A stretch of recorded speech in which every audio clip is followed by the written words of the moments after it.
Goodwill Church in New York's lush Hudson Valley is a special destination for the Atlantic's Tim Alberta. This was where his family's faith journey began.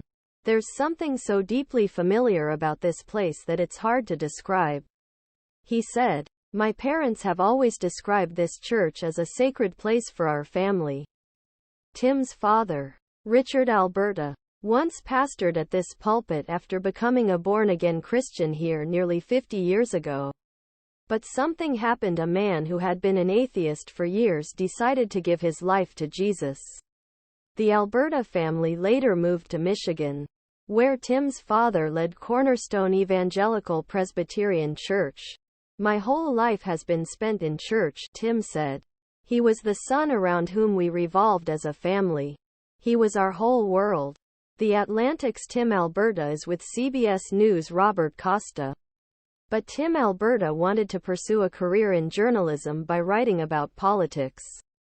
His father warned him to stay grounded, including in a conversation he'll never forget in 2019. "He keeps telling me, don't waste your whole career around these people.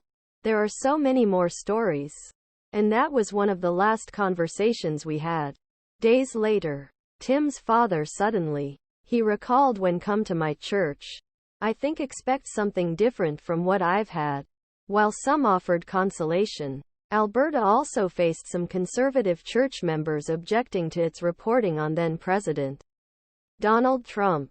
"A lot of people who were there during the viewing just wanted to argue about politics," he said.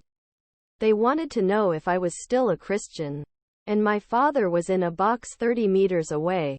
Costa asked. The church was not a sanctuary away from politics. Was politics now part of the church? True. I knew that to some degree. I even deliberately ignored it. Alberta's reckoning with faith and politics forms the basis of his new book, Kingdom, Power and Glory, which documents what he calls the age of extremism for evangelicals. There was a real crisis in the American church, particularly a crisis in the white evangelical church, he said.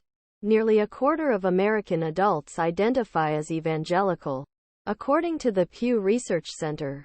As the Republican presidential race heats up, 68% of white evangelicals support Trump.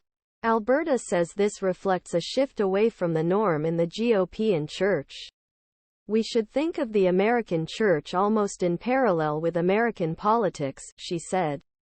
"Once it gains enough influence and power, the fringes can overtake the mainstream. We've seen this happen in the church.